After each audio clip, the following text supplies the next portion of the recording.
दोस्तों, आज सुनेंगे गरीब मजदूर की कहानी। घर की मालकिन जुबैदा ने सहारा लेने के लिए सभी लोगों के बारे में थोड़ी थोड़ी जानकारी हासिल करने के बाद में मजदूर को अपनी कहानी सुनाने के लिए कहा। अपने पीछे एक लंबे चौड़े आदमी को तलवार लिए खड़ा देखकर मजदूर डरी आवाज में अपनी कहानी सुनाने लगा।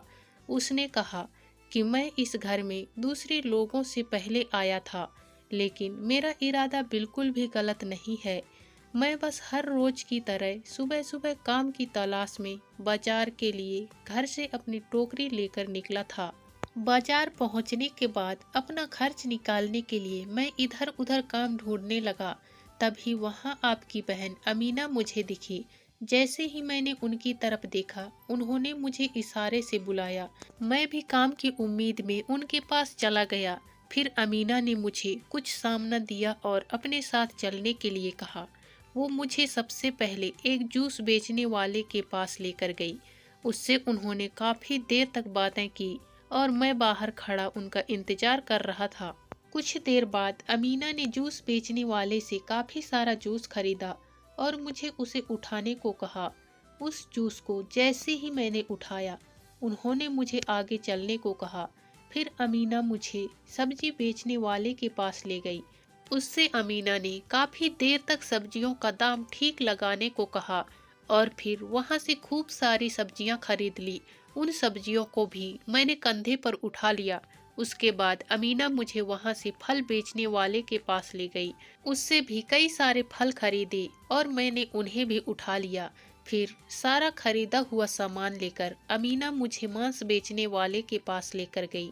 उससे भी खरीदारी करके अमीना ने कहा कि ये सब कुछ तुम्हें मेरे घर लेकर चलना है।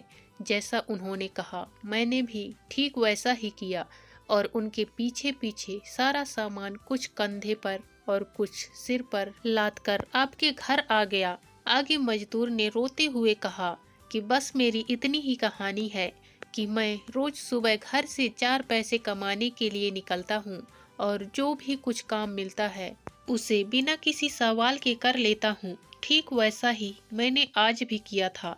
बस आज के दिन मुझे आपकी बहन ने काम दिया और उनका कहा सारा काम मैंने किया। इसके बदले में मुझे यहाँ कुछ देर रहने को कहा गया था और सभी ने सम्मान व आदर दिया। मुझ गरीब को इससे ज्यादा और क्या चाहिए। आप लोगों का दिल इतना बड़ा है कि मुझे अपने भरपेट खाने को भी दिया, लेकिन मुझसे क्या गलती हुई मुझे समझ नहीं आ रहा है। आपने मेरे सिर को काटने का आदेश क्यों दिया है? अगर कोई गलती हुई है तो मुझे माफ कर दीजिए। मैं आपका दिल नहीं दुखाना चाहता था। मेरे सिर के ऊपर से तलवार हटवा दीजिए। मजदूर की बातें सुनकर जुबैदा बोली, मुझे तुम्हारे बातों में सच्चाई नजर आ रही है। अब तुम यहाँ से चुपचाप चले जाओ और दोबारा लौटकर मेरे सामने मत आना। जुबैदा की यह बात सुनकर मजदूर के ऊपर तलवार लिए खड़ा व्यक्ति हट गया। यह सब देखकर मजदूर खुश हुआ क्योंकि उसकी जान बच गई थी। इसके बाद मजदूर जुबैदा से कहने लगा कि वो कुछ देर और वहां रुकना चाहता है ताकि वो फकीरों की भी कहानी सुन सके। मजदूर को जुबैदा ने किनारे में चुपचाप खड़े होने का इशारा किया। उसके बाद जुबैदा ने पहले फकीर को कहानी सुनाने को कहा। पहले फकीर की क्या कहानी है जानने के लिए अगली कहानी पढ़ें। धन्यवाद।